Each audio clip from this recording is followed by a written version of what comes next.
You've seen him answering your questions on the Order of Man podcast alongside Ryan Michler. Today's guest is Kipp Sorensen. Are you ready to live life to the full?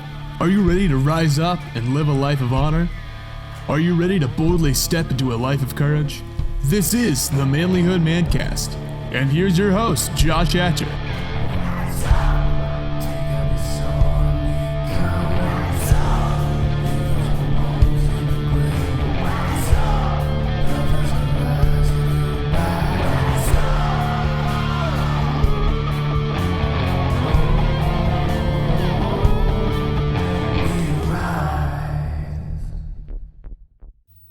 Gentlemen, welcome to the Manlihood Mancast. I'm your host, Josh Hatcher, and I am so glad that you guys chose to tune in today. Listen, this podcast is about men becoming better men together. It's about us investing in our personal development. It's about us growing and learning. And it's not just a podcast that you listen to on Spotify or iTunes, which I'm glad that you do, or on YouTube. I'm glad that you do, but it's more than that. This is a movement. This is meant to be something that gets into our everyday lives, that affects our marriages, our workplaces, our families. This is more than just me spewing out things that I've learned. This is us learning together. And so I'm very grateful that you chose to join in with this movement. And if you're a man and you want to get plugged in deeper, and you want to dig in and really learn and be a part of things, I want to encourage you to go to our private Facebook group, the Manlihood Man Cave, and you can sign up there. And I'd love to have you in the group. We can help you as you grow on your journey of manhood. So today's guest is a leader and a mentor in his own right, and he's got an amazing story of what he has been able to accomplish, the way he leads his family, and the way that he leads at his job. And I'm really glad to be able to present this interview with you. And I'm really glad to be able to present this interview to you with Kipp Sorensen. Kipp, it's great to have you on the show. I have appreciated watching the work that you're doing, especially the stuff that you've done with Ryan Michler at Order of Man and your own stuff as well. It's been really kind of neat to watch. So I'm glad to have you on the show. Yeah, I'm glad to be on the show. And as you know, there's just power in banding together and having powerful conversations. And hopefully our conversation today resonates for some of your listeners. And ultimately, that's how we all grow, right? And that's how iron sharpens iron, I guess. And at least in the podcast world, this is how we do it. So definitely. Well, I know I've been able to have a pretty cool variety of guests on. And every time I finish an episode where we record it, I'm like, I think I got more out of that than my guests will. I'm always learning and absorbing from it. So I definitely... Dude, I can relate to that all the time. I mean, we do an Ask Me Anything show every week. And the idea is sometimes I feel like we're just talking to ourselves and having an echo chamber. and I'll be honest, like sometimes I think, no one needs this. This is common sense. And then you get messages from guys that are like, that was profound, or that's exactly what I needed to hear. And it reassures what we're doing, and what you're doing is leaving a lasting impact for guys. But I just echoing the same thing, man. I mean, just being part of the conversation and being intentional about what we're thinking about, right? I mean, you and I could just sit here probably and have an intellectual conversation for the next hour about important things, and we're both going to walk away better. And it's really because we're putting effort towards things that matter, and we're giving some thought to it. And so, yeah, I feel the same way. I wonder if I benefit more than anybody else. So, yeah, definitely. I can relate to that 100%. So tell me a little bit about what you do. I mean, obviously there's the podcast stuff that you're doing with Ryan at Order of Man, where, you guys do an Ask Me Anything show once a week with him, right? Yep. Yeah. So he does an interview show, typically with like more high caliber guys than myself, on Tuesdays. And then on Wednesdays is the Ask Me Anything, and we'll field questions from our Facebook group or from our membership group, or even, I think we've done even Instagram a few times. And then Friday is kind of Ryan's opportunity to soapbox about whatever's pissing him off for the week. And that's usually what he calls the Friday field notes. I think it's his way of just venting, and you should just call it the venting session. But it's usually quick, dirty, straight to the point comments on Friday. Understand. So that's kind of the creative side, or at least kind of the partnership that you're doing there. What do you do? Do you have a day job? Yeah. Yeah, I hate that question because I get it. No. Yeah, it's funny. It's funny because often I think people assume that I'm just in the trenches with him full time and that's my job.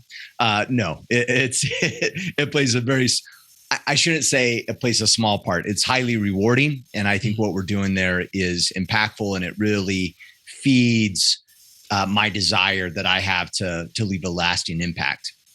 With that said, though, it doesn't pay the bills necessarily. And so I am actually what you call a practice director for an IT consulting firm based out of Salt Lake City, Utah. We're a Microsoft consulting firm. We specialize in all things Microsoft services. And me and my team, we specialize around collaboration and content management. So for those not in this space, we help large organizations address the issues around the sharing and the collaboration of knowledge and how they can become more efficient around how they store, access. And then you can start thinking like on a larger scale, like a lot of companies have retention policies and legal requirements around documents and security. And there's a whole gamut, right? And so we really play in that space of knowledge management, which is getting the right information to the right people at the right time. And that's really our focus. So pretty technical with what you do. Yeah. Do you find, are you doing a lot of the hands-on technical stuff, or do you find that you're doing more the leadership? Yeah. So the firm, I ran my own consulting firm for, probably about 15 years, and kind of traveled the globe as a result of it. I at first was primarily an independent consultant that was just really good at what I did. Eventually grew my team and had a consulting firm that I called Soren. And roughly about 4 years ago, I merged with one of my competitors, which is the company's called Journey Team. And then I came on board as a leader within that organization. And then at this point, I'm kind of in this no man's land of leadership. And it's a little bit of a joking thing. And maybe I shouldn't even be disclosing these details. But at one point, roughly about less than a month ago, I was the chief people officer, and I was actually in charge of driving company culture and the development of employees, which I was very excited about. Love the idea. And it's still a passion of mine. A little bit more of a passion probably within the Order of Man and Iron Council now, less necessarily here just because I think we had a little bit of alignment differences of how I think it should be done. And the owner probably saw it a little bit different. And so, you know what I mean? I've chosen not to take on that role, but still I'm part of kind of that executive team here. So I dabble, and I'm trying not to dabble. This is actually one of my Achilles heels is delegating, letting go, and letting go of the idea that the way I do it is the primary and the correct way.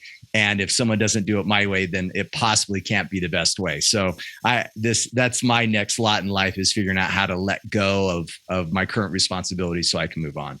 Isn't that always the hang up with leadership though? It's tough. Yeah. We always want to like do it all because we know we can do it better than anybody.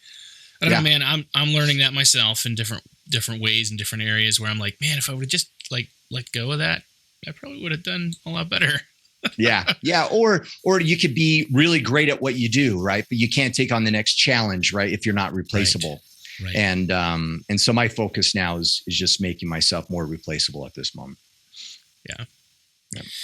So, I know that we had you scheduled before, and I don't know if this is too personal or not, but no, it's not. I can already tell you it's not. Yeah, well, good. Cause, we had you scheduled before, and then your dad got sick and passed away. Yeah. So first of all, I guess on a personal level, how you doing? I'm doing well. Ironically enough, even me stepping down from that executive position, there's a little bit of thought from my fellow executives that it's probably just I'm in an emotional state that I'm like, you know what, leave me alone. Let me get heads down and let me just downplay the level of stress that I'm taking on. But no, I'm doing great. I'm doing really great. And as ironic, or it's not really ironic, I don't know what it is. the experience of him passing, leading up to his death, me dealing with his funeral, and I took, and I'm not saying this to sound like good or, an attempt to, sound better than I am, but I took on the breath of organizing his funeral and taking care of a bunch of things. And so I was really busy with that process. And through that process and how the funeral went, I am a better person. Mm-hmm. And it was a really great learning experience. And Josh, I'm not sure if you're a religious guy, but I felt God's grace during that time. And I'm grateful it went the way it went and that we were able to honor him the way that we did. So I feel blessed, as odd as that may sound, despite the fact that he's passed away. So. No, well, I actually am a Christian, and there's a scripture that says we don't grieve as those who have no hope. Yeah. And so I know that totally can relate to that 100%. I lost my dad a few years ago. He had a cancer and had recovered, and then was having some more problems. And basically, either they didn't get rid of it all, or it came back. We still haven't figured all that out. Yeah. And it was a long journey. It was difficult. It was painful. Losing him was almost a relief because we hated to see him suffer, And then, yeah, for sure. And then, yeah, man, the funeral, we were determined to have a funeral. Yeah. and we kind of took a different angle on it because of the kind of guy my dad was. But yeah, there's kind of a moment there, Did you say a eulogy for him? Did you speak at all? Yeah, I did. I dedicated his grave. So there's a bunch of things I did that I never, I didn't know these were things, right? Like, for instance, I had no idea that in tradition, or at least in Christian tradition, that his body's if you're facing west, that his body's to the left, and my mom's future grave will be to his right. The same stance that they take when you get married, right? Like, it's these things that I'm just like, interesting, right? I never prepared a body before for burial. That's one thing that I wanted to participate on. It's my dad. I didn't want some elusive mortuary employee preparing his body. Those guys are kind of creepy anyway, Yeah. And there's other things, I wanted to bury him. I didn't want to shun this idea of like, hey, let's celebrate his life. And then let's magically walk away and pretend he's getting buried by someone else with a backhoe, right? Like, that bothered me for whatever reason. And so, and also the carrying of his casket, right? And I came to that conclusion for myself a few years ago when I was at a funeral, and I see these pallbearers like wheeling a cart around, and I'm like, F that. I'm like, no.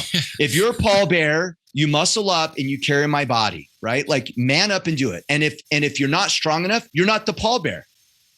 Right? Like, that is your responsibility of that title. Right. And so I had these strong opinions. One, no cart should be carrying his body. That's our job. And then second, no backhoe is going to backfill his grave. And so, so I talked to my siblings, ran it by my mom in regards to honoring her requests, and said, hey, Mom, I want to bury him.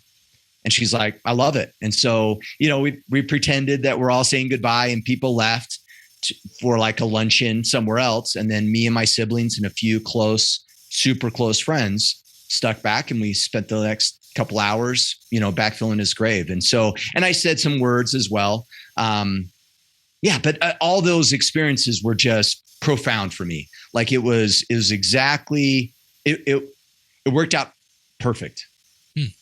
Yeah, it was great. That's actually a really, I don't want to say innovative, because it's actually more traditional or old-fashioned approach to that. Totally. Like, that's a William Wallace way to kind of handle that, and it's actually, I think that's actually would be a powerful experience. And I wish I would have even thought about that.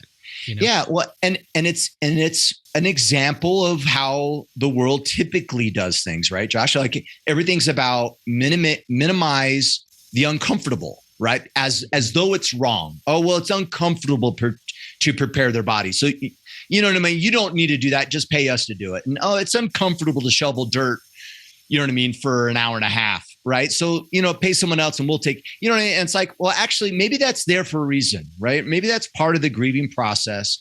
And that is exactly what my siblings and I needed to do together, to work hard, to break some sweat out of respect of our father, and it ended up being just perfect. Like I seriously, like when I look back at it, I'm like, I'm so happy with how that day went. It went really, really well. So, yeah, it's powerful, man. Powerful. So, I've had the privilege of talking with a lot of people through that process. It was funny because I lost several friends, lost my dad, and then lost several more friends over the course of the past few years. And I basically got to the place where I'm like, hey, friends and family, nobody else die because I'm done. Yeah. Yeah. Like I've had enough. Yeah. So I don't mean to sound morbid, but first off, I'm the youngest of 9 kids, big Mormon family. And that means I have a whole lot of uncles and aunts. Mm-hmm. And a whole lot of brothers and sisters, all older than I am. And it dawned on me actually at my dad's funeral. I'm like, you know what? I'm going to have to get used to this because there's a lot of people ahead of that on that escalator in front of me. And there's a high probability, right, that I'm going to have to do this a bunch of times. The interesting part is, and this is the part that sounds a little morbid, but I told my wife, I'm like, by the time I'm old enough and I'm kind of getting close, I think I'll welcome death because at that point, I'm probably done. You're like mentally exhausted, like I don't want to do it anymore. You know what I mean? I couldn't imagine burying like the equivalent of me burying my father probably 10 more times. After probably about 10 more times, I think I'd be, you know what? Life was good. Thanks for the op. I'm tired. I want to call it quits. You know what I mean? So, and hopefully that's the case, right? Like And I, to be frank, I kind of feel like my dad felt that way, in his last few months on life, as he was kind of done. So anyhow, I totally interrupted you, Josh, what you're about to say. No, I was really just saying it to see what I could get you to say. We were starting the process. This is a conversation. We're all good, man. So, the grieving process, right? The emotions behind it. I tend to view you kind of as a stoic person because in the show that you do with Ryan and when you're doing the Ask Me Anythings, that approach has been very stoic.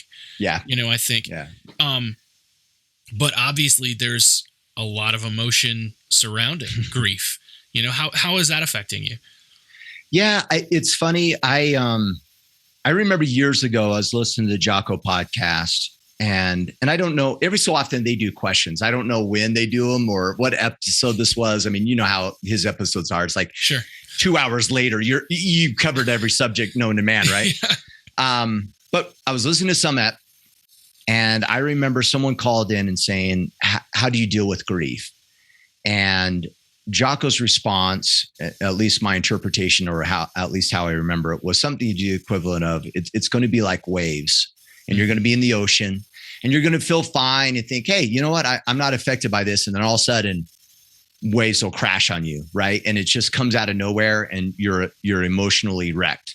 And then you're fine. And then another wave comes crashing. And over time, those sets get longer and longer. And there gets more space in between those breaks that come crashing down. And I've shared that episode numerous times with numerous people because I've had people ask me, hey, Kipp, how do you share, how you deal with grief? And I'm like, here's Jocko, right? And so I've shared that up. And although I've dealt with deaths, none of them have been like this. Mm-hmm. It's different. I've had friends died. I've had old high school girlfriends pass away. Like I've had these things, but it's different, right? My father was different. And I couldn't relate to that analogy that Jocko shared until my dad. And that's exactly in it. And it's a perfect analogy because that's exactly how it happened. Like I would think I'm okay.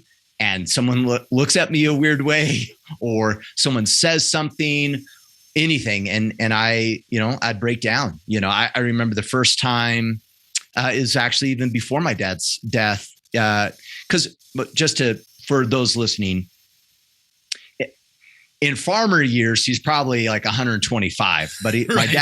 my dad was 75, and pretty much spent the majority of his life, and I don't say this lightly, working himself to sleep every day, right? An insanely hard worker. Like I know no one that works like that man worked. And so it's very hard on his body. He was a coal miner for numerous years, had a farm, had a dairy farm in his younger years, and then also was a butcher. And none of those things, the majority of my life, he did all three of those. So it wasn't like he quit and did the other one. He just did it all. And he always did the work until it was meant to be finished. And so it was really hard on his body. But my point being is he started shuffling and kind of, you could see he's struggling physically probably over the last, I think really over the last 6 months before his death. But the week before his death, there was a noticeable change, right? Like, so it was quick. It pretty much, a week before his death, I knew that he was going to probably die within a couple of weeks. And so it was kind of a quick turnaround and then his passing. So that week leading up to his death, I started contemplating, right? I started thinking like, I'm going to lose my dad, right? I'm not going to see him again. And really, unfortunately, that last week of his life, his cognitive abilities were almost gone. So there's very minimal conversation I could have with him or whatnot. But nonetheless, I remember one night we're saying family prayers and my daughter decides to say, and my kids, it's funny, my daughters call my dad Grandpa Cowboy and my 3-year-old calls him Grandpa Farmer. And that's how they've always known him. And so my daughter, says a blessing for Grandpa Cowboy, and I just lose it mid prayer, right? Like I just broke down, with the idea that I'm not sure if I'm ready. I'm not sure if I'm ready to lose my dad. And so, but you're asking how do you deal with it? I've got coached years ago that, and this is one of the things that many people misunderstand about Stoics, right? Because they think the modern definition of Stoicism, right? Be Stoic, Josh, don't show your emotions. No. Stoics were never about hiding your emotions. They were always about understanding them. And so I've always taken the approach of owning it. So if I'm crying, I'm crying. I'm not trying to hide my tears. No, I'm owning how I feel. And I'm owning the moment. Now, that doesn't happen very often. In fact, my daughter said, that's the first time I've ever seen you cry, Dad, which I had to kind of contemplate a little bit, like, is that a good thing or not? But nonetheless, that's how it's been, and it's sometimes it's people saying, how you doing? Or sorry about your dad. And all of a sudden I lose my shit. And I'm like, damn, I'm emotional, So I just try to own it. And the day of his funeral, I was fully present. I wasn't trying to hide anything. I was just there for my dad to honor him and just being really present to the loss of his life, and my ability to see him, at least for now. Yeah. Yeah. Yeah. You talk about, the first time, that was the first time that your daughter thinks that she saw you cry. You guys must not have been watching The Fox and the Hound together because she has never seen that movie and she's overly sensitive, right? I can't let my 2 daughters, I'm not joking, 10 and 8 years old. What did we watch? I made the mistake. This is a funny story.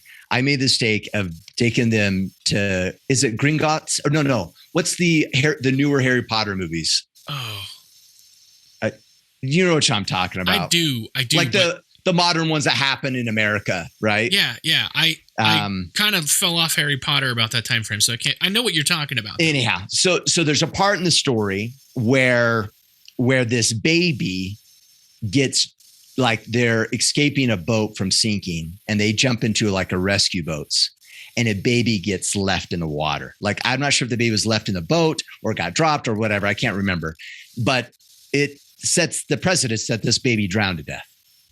And the directors were smart. What they do, because, that's maybe too much for most people. So they had this blanket, like, falling down the water, and you could barely see a silhouette of like a baby behind it, right?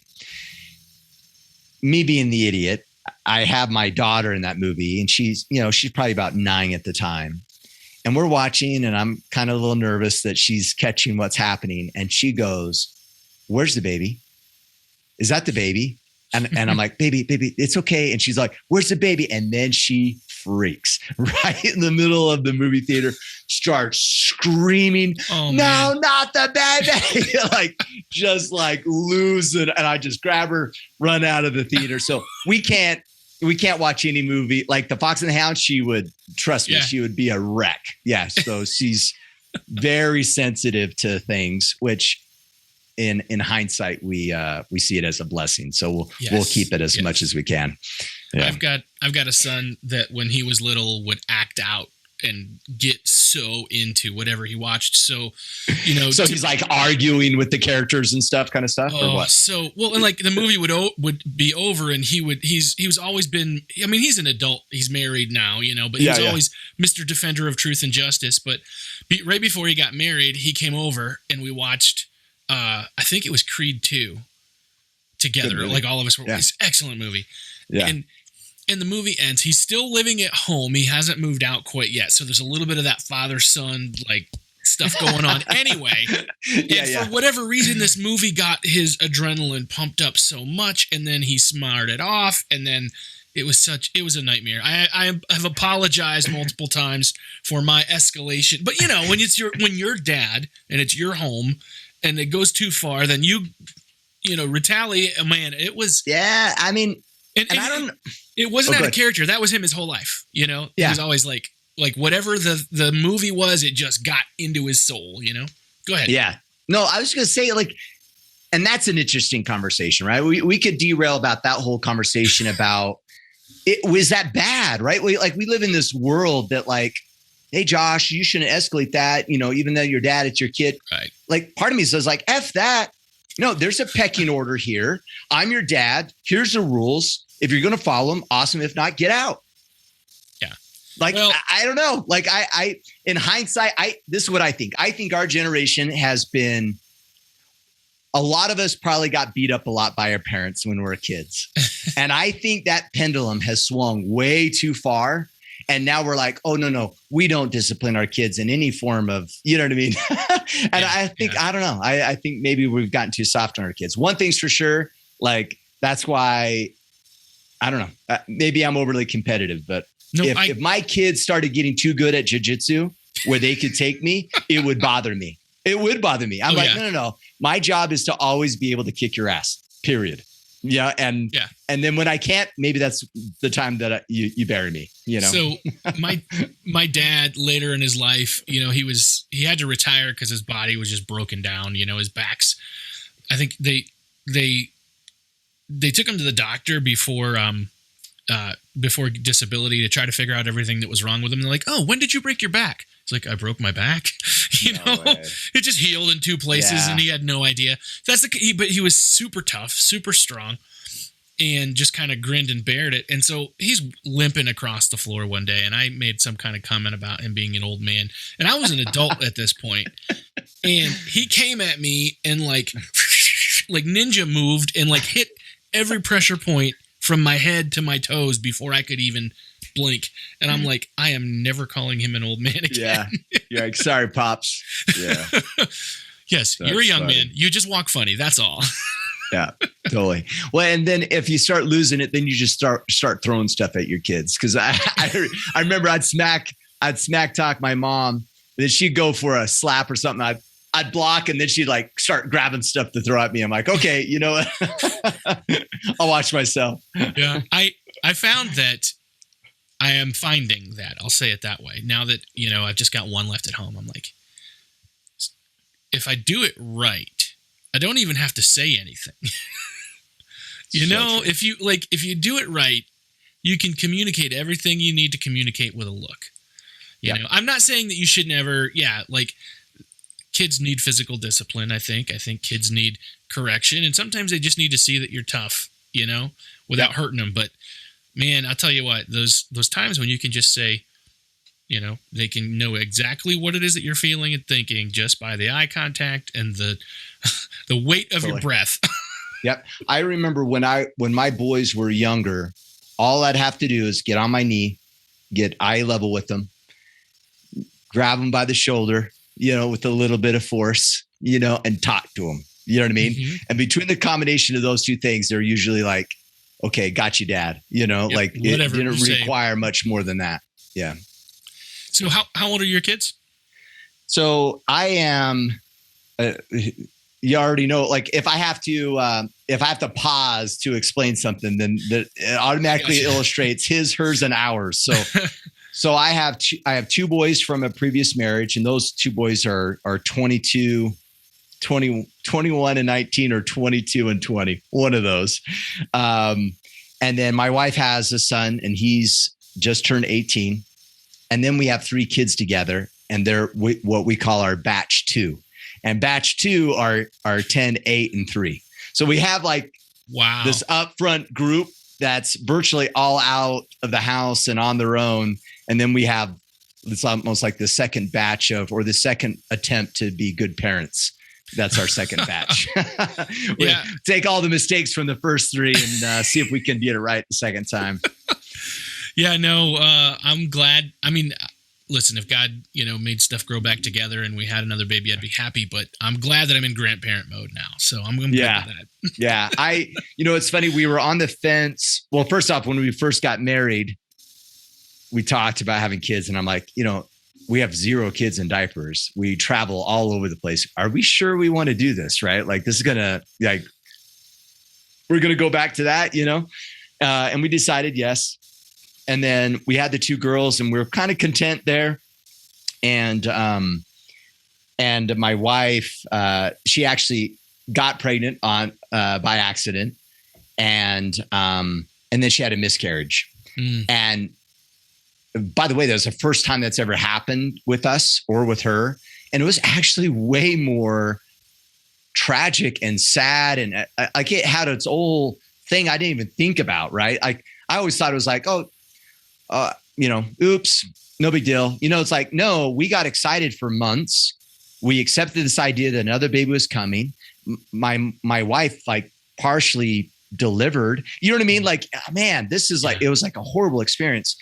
And that was our sign was, wait a second. Like if we were so distraught about that baby not coming, then that's our sign that we got one more in the bag. So we ended up having the caboose, the 3-year-old pop up. And once he showed up, it only took about maybe, 2 months for us to realize we are certainly done.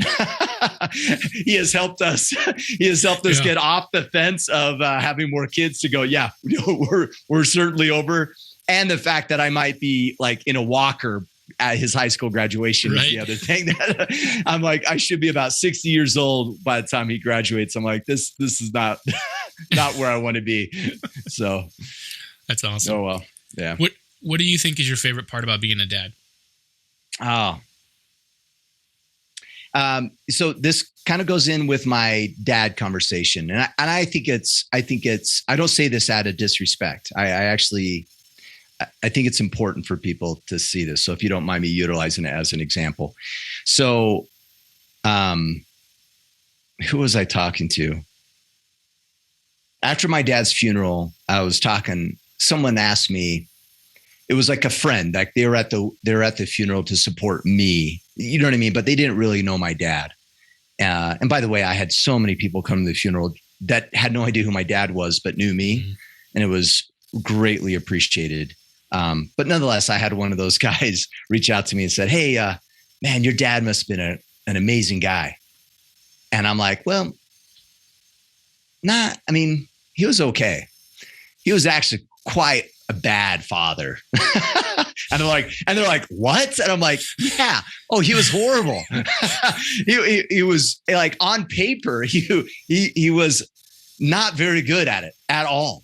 Right. And it's funny because I think it's funny because everyone assumes like, you guys respecting him, and Kipp, you're so affected, in fact, maybe I will say this out of a little bit of spite. I had one of my brothers reach out to me. He goes, hey, how you doing? And I'm like, I'm doing okay. And he goes, oh, is this your first time dealing with death?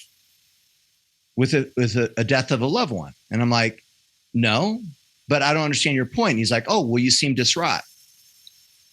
And I was like, you dick. I'm like, this is your dad. Like the one guy that could actually screw up the job of fatherhood and you still owe him some respect, right? Just the title alone, just the idea of what it means to be a father and the fact that he provided and he was the baseline by which I measured manhood is enough. Like that's enough, right? In the grand scheme of things.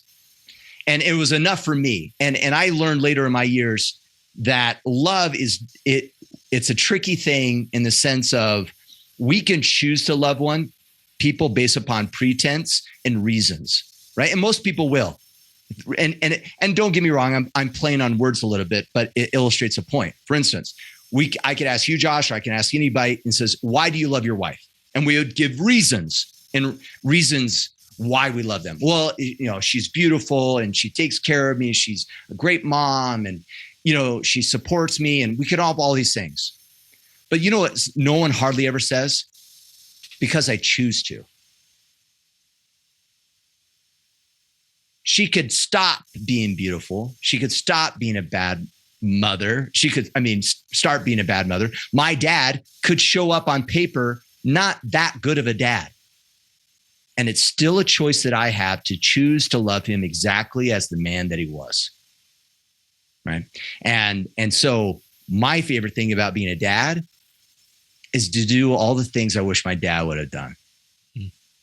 And ironically, that's not out of spite, right? I'm not going around like, play with me, kids, because I'm going to be a better dad than my dad. It's not like a victim thing, but it's like, man, like if anything, it's out of empathy. I think, man, you know what? How enjoyable would it have been for my dad to see me play sports, to be proud to see his name on my jersey, but he never did. But what an unfortunate thing that he missed out on, right? I remember the first time I saw Sorensen on the back of my son's jersey. I about cried. He played only half the hockey game. You know what I mean? But I was like, that's us, And so I think my best part about being my favorite part of being a dad is trying to bridge the gap and go, you know what? These are all the things I wish my dad would have done with me, would have wrestled with me on the ground. You know what I mean? Would have had one-on time with me and go on guys' night out to Nickelcade or go to the movies or, go grab some ice cream together.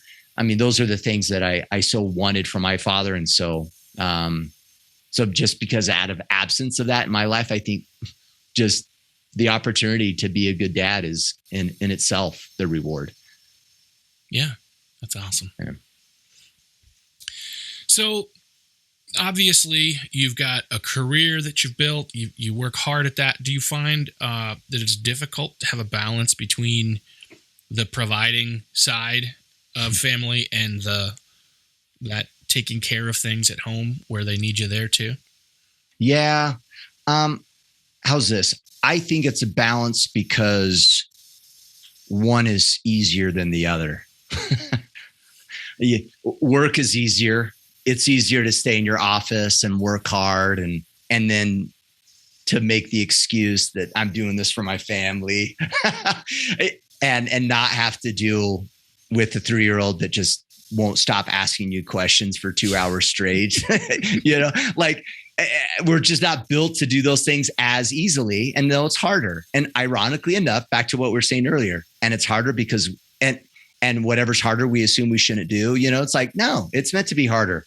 I need my patience threatened and challenged so I can learn how to be better at that. And so I find, how is this? It's Ryan uses this analogy and I'm totally robbing it from him. But I actually use this with our employees, work-life balance. What's work-life balance? Balancing is this constant course correction, right? I imagine a balance board. You're constantly back and forth, back and forth, back and forth, right? And if I don't know if you surf, but if you start falling behind, you lean forward, right, to get in front, right, of the wave and vice versa. That's life. It's always a balance. And so is it attempting for me to make work a priority and abandon my responsibilities at home? For sure, because it's the easier thing to do. But generally I try not to. And usually find most success when I don't try to multitask and just be present in the moment.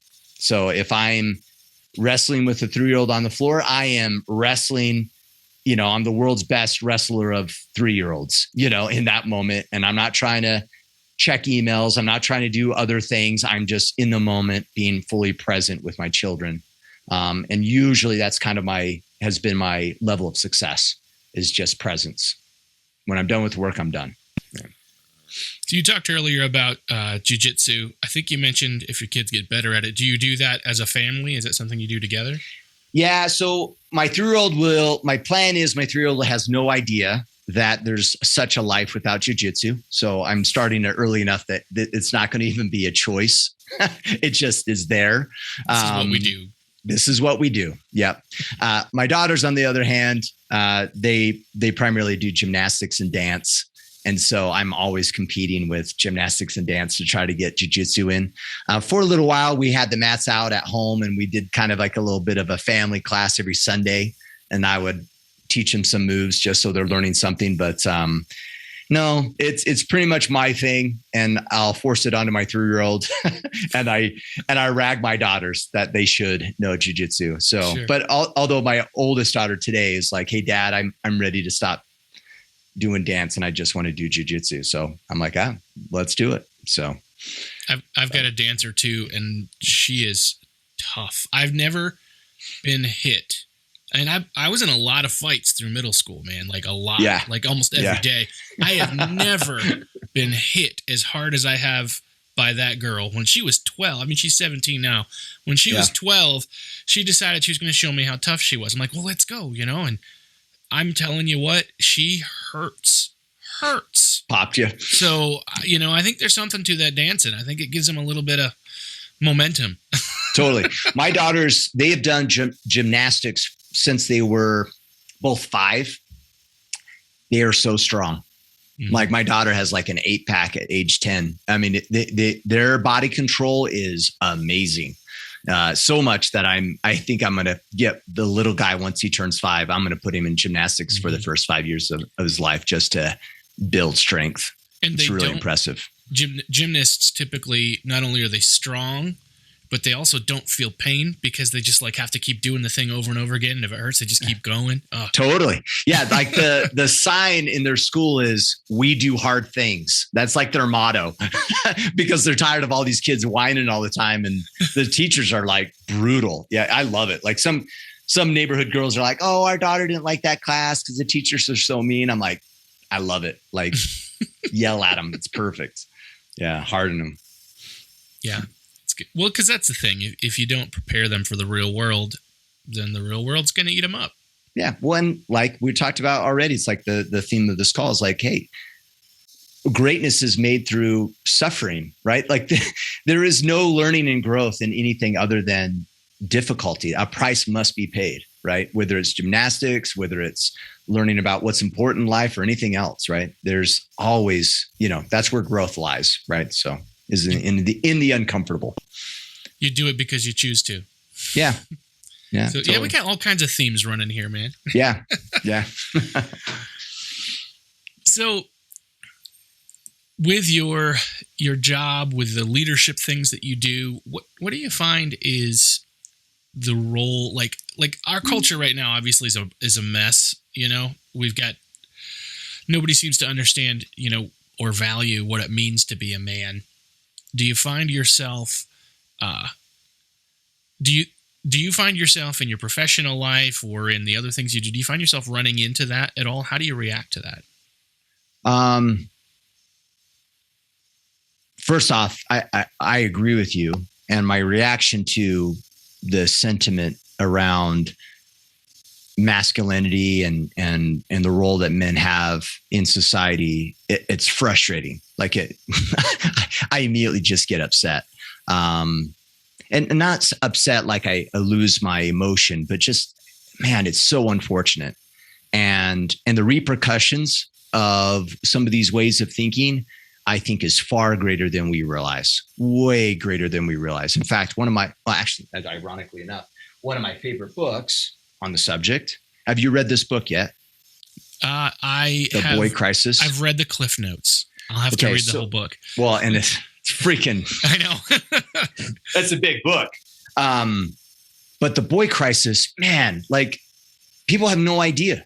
People have no idea what they're doing to young men, and how we're setting them up for a complete failure. Right? We have a society that will demonize that if you're a male, it's okay to demonize you. And then if you're white male, it's even better. But we won't call that sexist. We won't call that racist. We'll just call that okay. And man, the repercussions of it are just, it's sad. And man, I could go on this subject all day, but your question is, do I run into it? Not too often. I mean, let's be honest. All right. I train the mats. I train jiu-jitsu multiple times a week. Those guys are masculine men. Mm-hmm. Right? Like there's no guys there like avoiding confrontation. We are going there to show up for confrontation. Right. And just the what it takes to progress in Brazilian jiu-jitsu requires a really unique type of personality. So I don't see it there. Luckily, the company I decided to merge with, their owner and that executive team is in line with me. Right. This podcast, where I record Order Man podcast and where I am today, is in the office space of where I work. We knew that this was part of the bag of having me come on board. Was this is what I do, right? And so I have great alignment with the guys I work with, and my boss for that matter.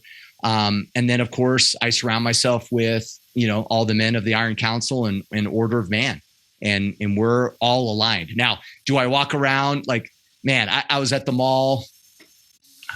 I was at the mall yesterday. No. Day before yesterday on Friday.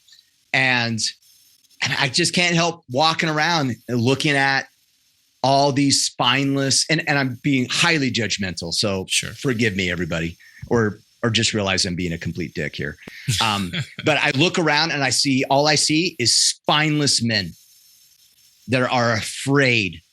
They're so wrapped up in their social identities of acting a certain way and dressing a certain way. And they are so unaware of themselves and how weak they are. Like you could just see it in the way they walk. And it's just, I don't know, it's pathetic. And I was telling my wife, I was like, you know what? Pray to the Lord that we never have to have this generation and I'm judging the whole generation on these kids I've seen. And I know that's not the case, right? Like I'm not trying to judge an entire generation here, but nonetheless, I'm like, let's just hope this group doesn't have to fight a war, because they wouldn't even show up.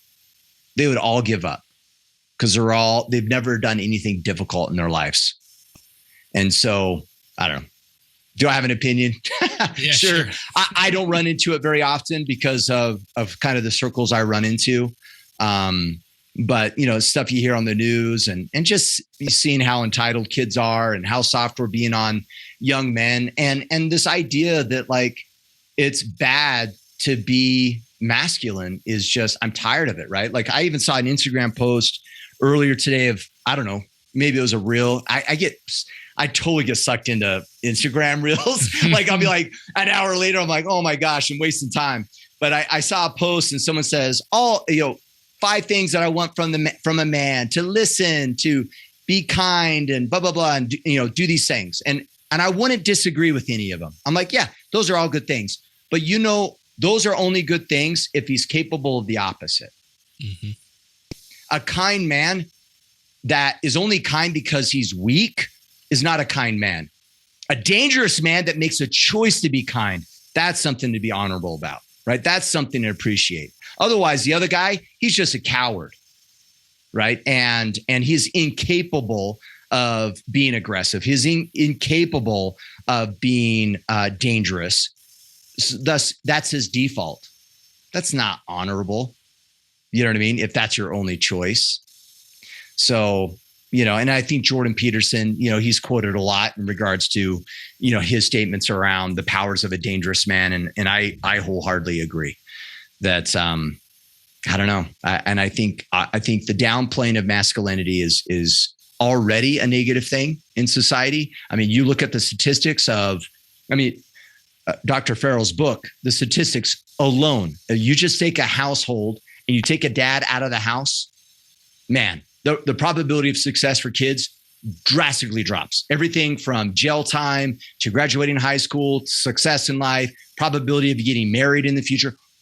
All the stats are horrible the minute you remove a dad from the house. And the reason why is because they need a masculine presence in the home, right? And this is one of those sayings, and this is where everyone gets sideways, like, well, moms, no, they're not the same. Like, stop trying to make men and women the same. They're not the same. Mom brings something to the table I can't bring to the table. And guess what? I bring something to the table that she can't. And both are perfect. And as couples, we need to stop doing that too, right? Just because mom's overly sensitive, I need to not make her wrong for that. That's okay. That's her job, right? And my job is to be a little bit more stern and hard, and she needs to honor that as well. So it just, the numbers are there. Anyone interested in learning more about it, grab Dr. Farrell's book, The Boy Crisis, and it will shake your world in regards to what's the difficulties that are being placed for young boys and future men. And by the way, that's coming from Dr. Farrell that was appointed by Obama.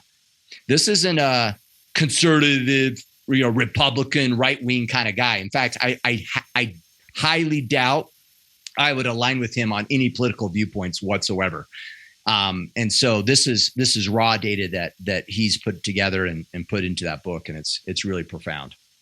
So there. Yeah. Call to action. There we go. Well, I could unpack about 50 things you said and have another entire podcast episode. But totally. So let's go to the one that I think is probably the most intriguing that we just talked about, the idea of a dangerous man. So I know, I grew up fighting. You know what I mean? I was a kid that got bullied and I had to fight. So for me, I know how to fight, I know how to shoot. And I still have, even though I've gained some weight in my life and I'm not as strong and physically, capable as I was, I think I could hold my own if I had to. And honestly, most of the time, just my presence, I've walked into situations where someone was going to, hurt somebody.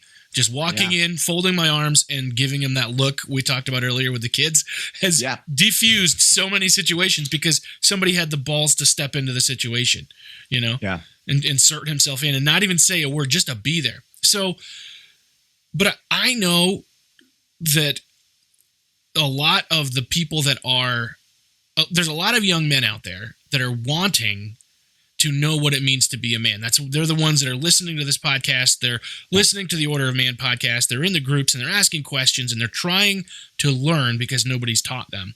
So how does a man become that dangerous man under control? Where would you start with that? Yeah. So first off, I like to point out as young boys, and I did this. Well, first off, Josh, I got the shit beat out of me most of my childhood. We moved a lot. I was the new kid in the school, and it felt like every single time I moved into a new school, I didn't get friends until I got in a fight, right? Like that was kind of like the prerequisite for young boys. And so I got in a lot of fights, and I always had this mentality, even after that experience, I had this mentality that, well, when the situation arises, I'll rise to the occasion, and we hear this from guys all the time, like men's like, oh, was someone mess with my family? Well, all of a sudden I'm going to become Superman and I'm going to bullshit. That's not what happens. You rise to the level of your training. So anyone listening that thinks they're dangerous and they're going to all of a sudden know how to throw a right cross or an overhand right or shoot in and take someone down or shoot someone under pressure effectively or whatever, or diffuse the situation. If you haven't trained, if you don't have experience, you're not going to rise to any occasion. You're going to cower because you don't know what to do. Right. And the perfect example of this is, I was years back, I witnessed a really, really horrific wreck off of a freeway. I pulled over, ran up to the scene. I froze. And I froze because I wasn't trained. I have no idea what to do. I'm like, should I grab that person? Is their spine going to break? Should I check for blood? I didn't know what to do. I wasn't trained. Now, ironically enough, my wife and I have done EMT training since then. I now feel if that same situation occurred, I would go into action because I know what to do. And it's not an emotional thing anymore. It's, oh, okay, this is what you do first, because I've been trained up to some extent, or at least I hope I would act appropriately, right? It hasn't happened. Same thing with why I do Brazilian Jiu-Jitsu, right? I'm not going to react to an emotional situation. I'm going to approach it really calmly. Why? Because I've put myself in a predicament of getting choked like thousands of times from other people. And so I know what those feelings feel like, to not be able to move and to feel threatened or to get frustrated with someone and control myself, right? And so just as a thought, just first off is we rise to the level of our training. And if there's been no training, you're not going to rise to the occasion. I think that's going to be the exception to the rule. Now, with that said, is where do young men start about being dangerous? Training. Create situations by which you have an opportunity to be dangerous. Now, that sounds weird. So let's clarify a bunch of things, right? Don't go start a fight or, that's what I'm saying, right? In a controlled setting, figure out how to put yourself in situations where you need to be dangerous and where it's uncomfortable. Take some punches to the face, take a kick to the leg, see how it feels, and then feel those emotions of like, I'm going to hurt this guy because I'm angry because he made me look bad, or that really hurt, and having to wrestle with yourself inside and the dialogue and everything else that comes from that type of training. Yeah. And there's other levels of this, right? Like Josh, like other ways to feel uncomfortable, right? That's why one of the top things is like, if guys are struggling with being on a path of some sorts, like start working out, do things that are difficult to do, right? Like I had a conversation with a young man that was like struggling with pornography. And he was like, where do I start? And I was like, well, what do you do that challenges you mentally? And he didn't have anything. I'm like, well, start there. What are you doing to exercise delayed gratification? What are you doing to practice what it's like to have delayed gratification? Nothing. Okay, I got it. Something for you. Do 200 curls. By rep 20, you will be fighting delayed gratification for another 180 reps, right? You're going to go, this sucks. I don't want to do it anymore. And I'm going to do it anyway. And you're going to have that dialogue of like the natural man trying to say, give up, you take it easy. Don't get, no reason to do this. This is stupid or whatever. And so are we practicing any form of uncomfortableness in our life? And that's part of being dangerous. But I think to answer your question, that's a long answer, my apologies, but put ourselves in training situations where we have a chance to be dangerous and what it feels like to be acted upon in a dangerous way, and how we're going to emotionally handle it. I would say that would be the first step. I think that's excellent advice.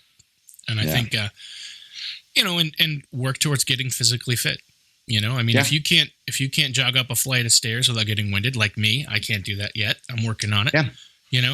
You're not going to be able to last a 2-minute round with some guy trying to, rape and murder your family, Totally. Yeah. And you'll get an adrenaline dump. Don't get me wrong. You'll get a boost of adrenaline in those circumstances, but that shit wears off. And then what?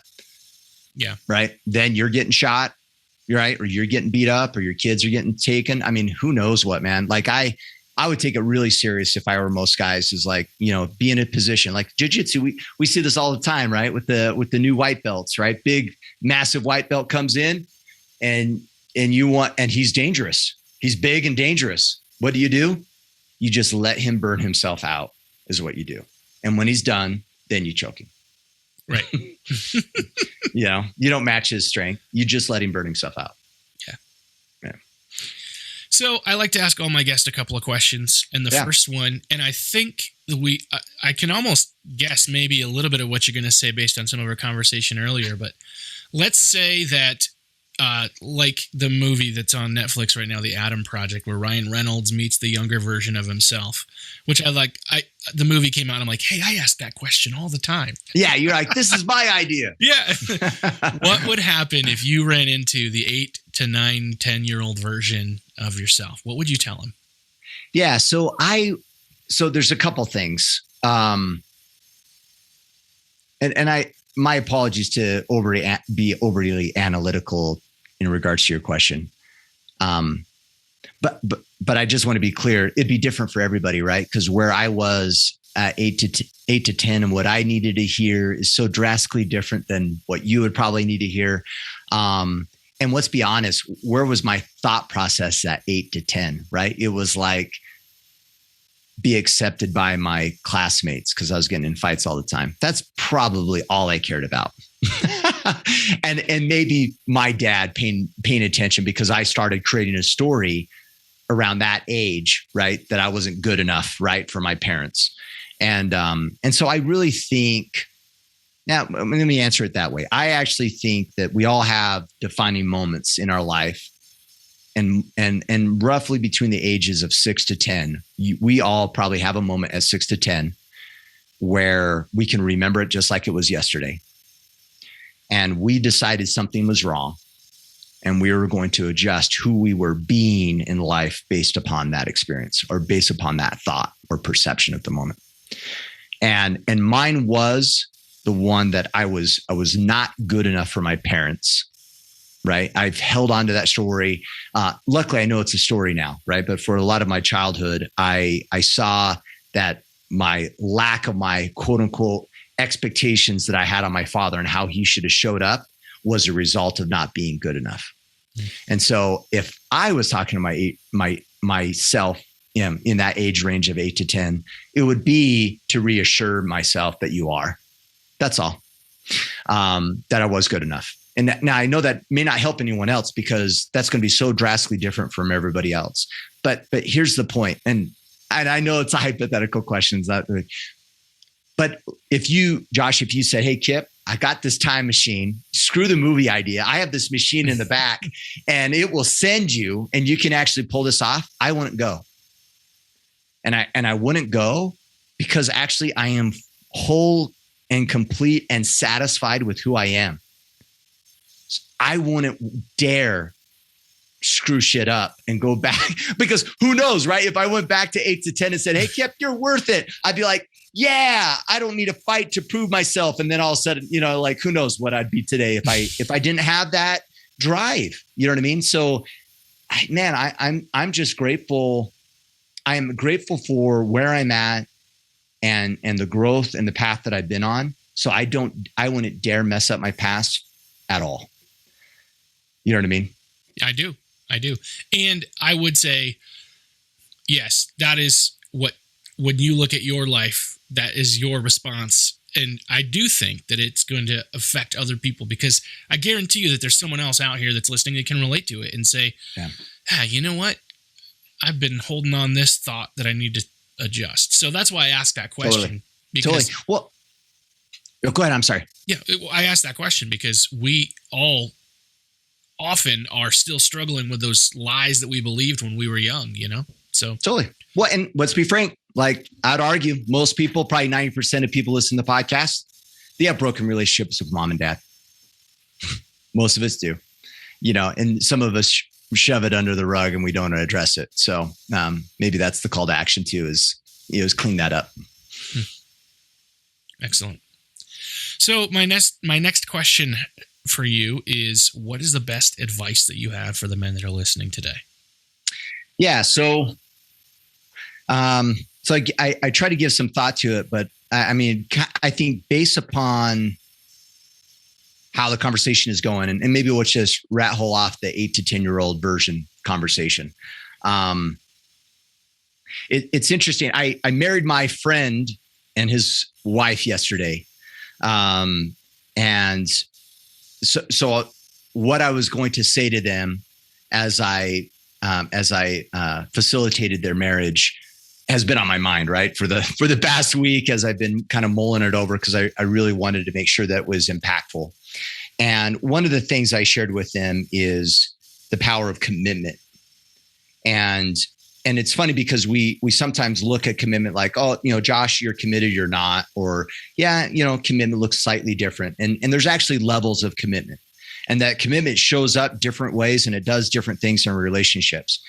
But one of the things that I shared with them is that we're constantly, Kim's like integrity. We're constantly fighting for it, right? Like I can be 100% integrity with you, Josh, right now, and then be completely out of integrity in 5 minutes, right? It's this constant battle to keep our honor, right? And keep our integrity. And I think commitment, I think growth in life is the same way. And it comes down to the moment. And that's why I've really latched onto the term who you are being, right? And I know it's maybe I need to come up with a better way of articulating it, but we could put goals in place and I can say, I want to become a better father and do these tactics, right? I can do these tactics at work to be better at my job or be a better husband or a dad. And there are tactics. Or I could just be all in the moment. And that's kind of what I see as being how you show up right now. And regardless of our pasts, regardless of yesterday or even earlier today and the mistakes that we've made, the only thing stopping us from being whole and complete and being in line and integrity is showing up right now and who we are being in the moment.